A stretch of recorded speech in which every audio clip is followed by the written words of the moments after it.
आम्ही चमचगिरी करण्यात आमचा समाज मशगूल झालेला आहे। म्हणून माझी तुम्हाला विनंती आहे, महादेव जानकरचं पटत नसेल तर प्रहारच्या मागे उभं राहा, पण बच्चू कडूला साथ द्या। माझं जर तुम्हाला पटत नसेल तर अरे आम्ही दोघं बी असं वाग आहे, दुसऱ्याच्या पक्षावर मंत्री झालो नाही, स्वतःचं झोपडं बांधून माझ्या नेतृत्वाखाली 4 आमदार झाले, 3 मराठा समाजाची पोरं झाली, 1 वंजाऱ्याचं झालं। जोपर्यंत समाज का दल मजबूत होणार नाही तोपर्यंत तुमचं बल मजबूत होणार नाही। कोण हिंदूच्या नावावर, कोण सेक्युलरच्या नावावर तुम्हाला लुटतंय,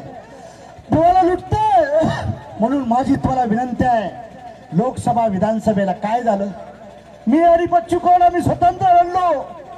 अरे त्या बच्चू कडूलाही पाडलं आणि मलाही खासदारकीला पाडलं। खासदार जर झाला असतो तर दिल्लीच्या पार्लमेंटमध्ये हा प्रश्न सोडवण्यासाठी प्रयत्न केला असता।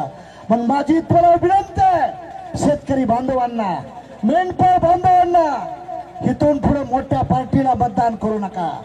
काँग्रेस गद्दार आहे आणि भाजप महागद्दार आहे, भाजप महागद्दार आहे, त्या दोघांच्या मागे उभं राहिलं।